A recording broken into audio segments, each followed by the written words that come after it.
Mr. Chairman, sir. So, I also rise to participate in the discussion on the State Budget 2026-27 presented by Honorable Chief Minister Shri Conrad K. Sangma. At the outset, I would like to appreciate the government's continued commitment towards inclusive growth, rural development, youth empowerment, and employment. The budget reflects intent, but as a representative of the people, it is our duty to ensure that intent translates into impact on the ground. So I will start directly, since many more will be speaking on the budget. I would like to speak more on education and employment, since many of my colleagues, my classmates have persuaded in the teaching profession. I want to speak more on our teachers. So, education is an important sector, and it is being considered as the main aspect to measure human development by the United Nations Development Programme. And every time, whenever I go through newspapers or browse through the advertisement of the post of associate professors, assistant professors in the different government colleges, deficit colleges, ad hoc colleges, I always come to that word mentioned in the newspaper for the teaching advertisement, where it says, as per UGC norms and age limit as per government rules. Here, as according to me, what I've read, and there is a guideline by the UGC guidelines in 2018, there is never mention about the age limit. So here, sir, I feel this statement, which always been advertised in the newspaper, I feel it very contradicting. So I want to urge the government or suggest the Education Department to look into this matter. Well, I also stand here today where I talk more about our teachers. I'm happy that the age relaxation has been increased to 37 years of age for ST and SC.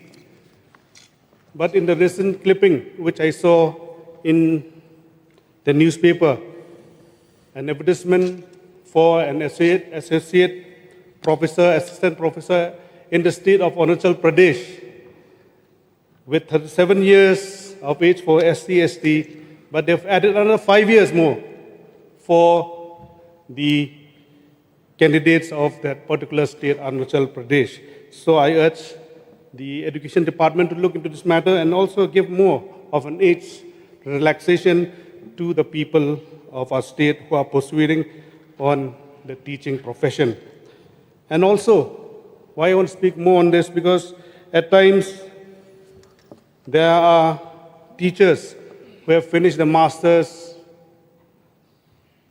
MPhil and PhD. By the time they finish the PhD, the age is over and they are unable to apply for these different posts as advertised. So they have been left as unemployed. And at times also, these candidates, they are not being categorized as per their degree. Because after passing your master's, MPhil, PhD, when it comes to fighting for a job, they have to compete alongside the students who have just passed or just graduated, past their graduation.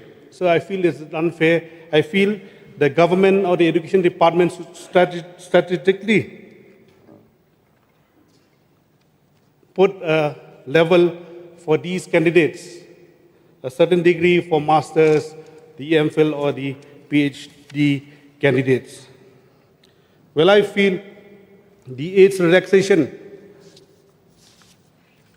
we should not be talking much about it because I feel we should concentrate more on competence, not on age limit. Because our youth, they are the future of our state. We have productive minds, and the productivity level is on a higher side. So they try to go and pursue more of the education part, when at times, after completing it, they become unemployed. And on the other side of the coin, which is a very important part, where I want to speak about this part is, there are retired government officials, degraded productivity level. I feel they have been given a chance to continue and extend it in the different government sectors with handsome pay and perks. So I feel we should look into this matter. I feel it is important where I speak about this because they are youths who are wanting to get jobs, but on the other side, there are retired persons who are being extended and given the opportunity to extend more on their service. So I feel the department or the government should look into this matter. Well, I feel also that we should have a mechanism or kind of a device where the education department should have kind of a committee where they will check on schools and colleges. There are plenty of schools and colleges which are coming up in our state. And I feel the coming up of these schools are becoming just for a profit-making industry, for few persons or groups. So I want this committee, the committee, to check on the number of schools that are just coming up just for profit-making. And also, I want this committee also to check on the welfare. A mechanism should come up to check on the welfare or the well-being of our teachers. Because what we are today is because of our teachers. We in the state, what I see in the state of Meghalaya, we are not getting quality teachers anymore. Because teachers, as mentioned earlier also, as per UGC norms, but they are not getting the UGC pay scale. So I feel teachers now are jumping or working 2 to 3 jobs at a time. So I feel at times these teachers also, where they've been paid so less, to just 8,000 to 9,000, I feel these are peanuts. So what I want to urge to the government, since we're talking about the discussion on the budget, we need to look into this matter because what we want is quality. So if we can pay more and do well for our teachers, and since this is a general discussion on budget, so I want to urge through you, Mr. Chair, Deputy Speaker, sir, to the government, or to the Chief Minister of our state, to put a kind of space or add some more to the budget for our teachers, or adding a special head for the betterment or for the welfare or for the well-being of our teachers in our state. Sir, from my side, nothing much to speak, but mostly I just like to thank the Honorable Chief Minister. Last year I spoke regarding on the Department of PHE, where in my constituency the JGM have come, and the construction of tanks and pipelines to many households. And during the winters, my people have to buy water during the dry season. So with that discussion, I went to the Chief Minister. I made my proposal that I have to do something instead of pointing out the wrongs.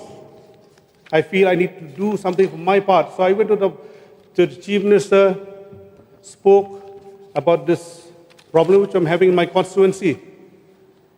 So in such a short period of time, he took my proposal. In a short period of time, I was asked to take care of the land deals and prepare a DPR. And in a span of just a year, a reservoir in a place called Top have been sanctioned, and the amount is 35 crores.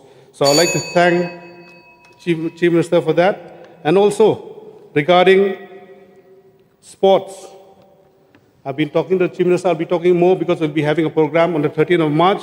So I'll be talking more about a football stadium in my constituency on the day I meet him. So lastly, I will thank the Deputy Chief Minister, sir, along with the Chief Minister for the allocation of many funds, and also the government have worked so much on the blacktopping of our roads in my constituency, and I would like to thank the government for that, because with good roads, it is the backbone of development, where they connect farmers to the market, students to schools, patients to hospitals, and people to opportunities.